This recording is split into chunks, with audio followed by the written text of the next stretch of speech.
I've got a team of, let's say, 7, and we're just marketing. We have a broker care team in each of our offices.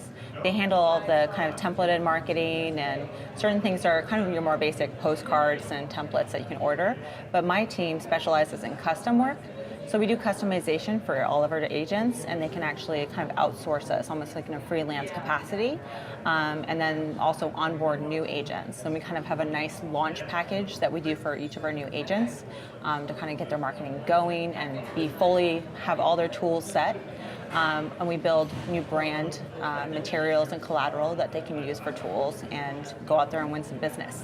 So we want them to be out there doing what they do best, and then we can help them out in the marketing sector. And plus, they don't have to learn everything that's happening really, really fast.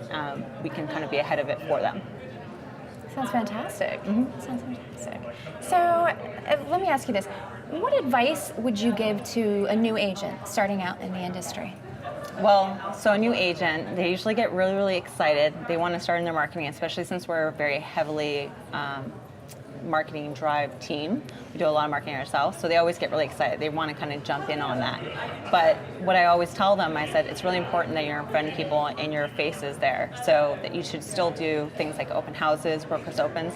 As much as those might seem trivial to people, it's really a great place to pick up some new people and some new traffic and start having the conversations with people and seeing how they react, and learn kind of their elevator speak and their just how they interact with others, and also agents.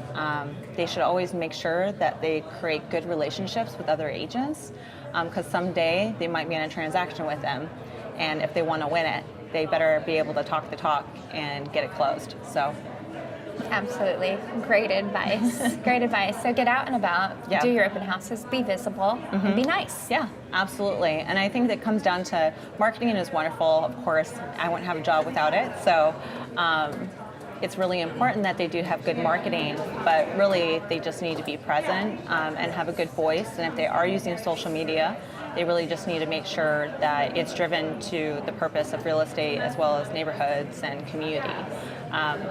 We always talk about having like a third where they do 1/3 that is maybe about neighborhood, another third that's about events that they do or things that they're community-wise or just kind of involved in, and then another one that's just more fun pictures about them.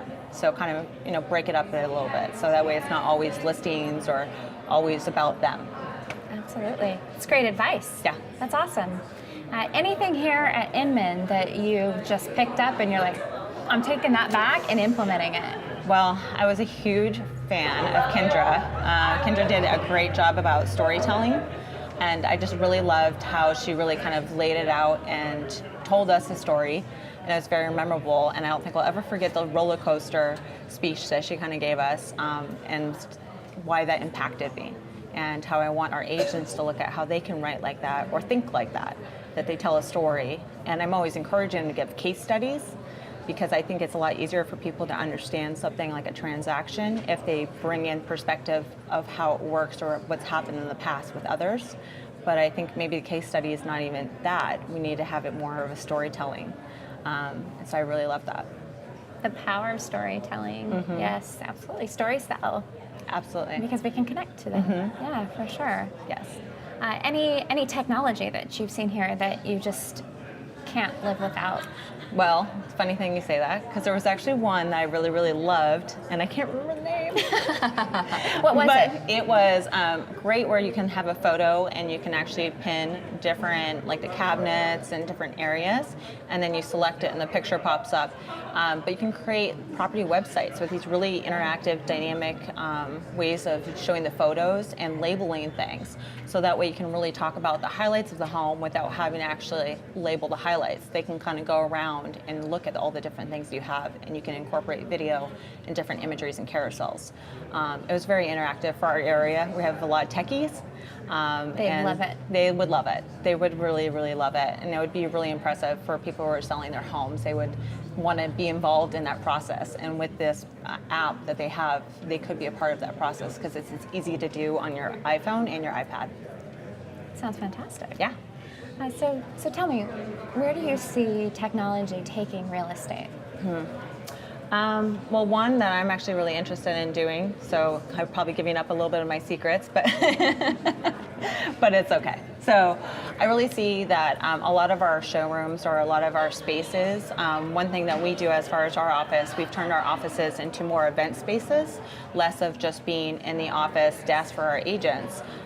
The brick and mortar, I think, is changing a lot for offices, that everybody's so remote, and if our agents aren't out there, then they're not working. So they won't always need to be in the office. They have a mobile phone, they have everything on the go.